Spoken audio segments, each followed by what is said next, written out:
जय श्री कृष्ण।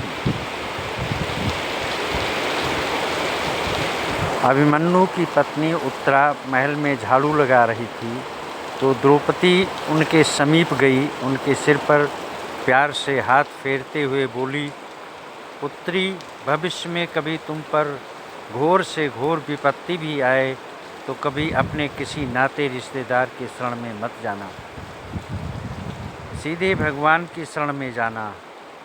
उत्तरा हैरान होते हुए माता द्रौपदी को निहारते हुए बोली, आप ऐसा क्यों कह रही हैं माता? द्रौपदी बोली, क्योंकि ये बात मेरे ऊपर भी बीत चुकी है।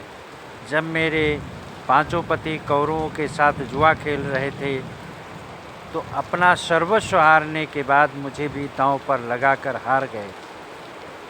फिर कौरव पुत्रों ने भरी सभा में मेरा बहुत अपमान किया। मैंने सहायता के लिए अपने पतियों को पुकारा मगर वो सभी अपना सिर नीचे झुकाए बैठे थे। पितामह भीष्म, द्रोण, धृतराष्ट्र सभी को मदद के लिए पुकारती रही मगर किसी ने भी मेरी तरफ नहीं देखा। वो सभी आंखें झुकाए आंसू बहाते रहे। सबसे निराश होकर मैंने श्री कृष्ण को पुकारा, आपके सिवा मेरा और कोई भी नहीं है। तब श्री कृष्ण तुरंत आए और मेरी रक्षा की। जब द्रौपदी पे ऐसी विपत्ति आ रही थी तो द्वारिका में भी कृष्ण बहुत विचलित होते हैं, क्योंकि उनकी सबसे प्रिय भक्त पर संकट आन पड़ा था। रुक्मिणी उनसे दुखी होने का कारण पूछती है तो वो बताते हैं, मेरी सबसे बड़ी भक्त को भरी सभा में नग्न किया जा रहा है। रुक्मिणी बोलती है, आप जाएं और उसकी मदद करें।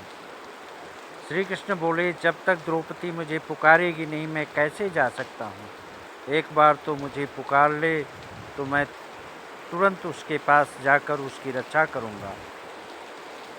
तुम्हें याद होगा जब पांडवों ने राजसूय यज्ञ कराया तो शिशुपाल का वध करने के लिए मैंने अपनी उंगली पर चक्र धारण किया तो उससे मेरी उंगली कट गई थी। उस समय मेरी सभी पत्नियां वहीं थीं। कोई वैद्य को बुलाने भागी तो कोई औषधि लेने चली गई, मगर उस समय मेरी इस भक्त ने अपनी साड़ी का पल्लू फाड़ा और उसे मेरी उंगली पर बांध दिया।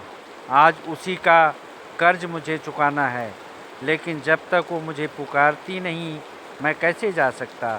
अतः द्रौपदी ने जैसे ही भगवान कृष्ण को पुकारा, प्रभु तुरंत ही दौड़ आए और उसकी रक्षा किया। जय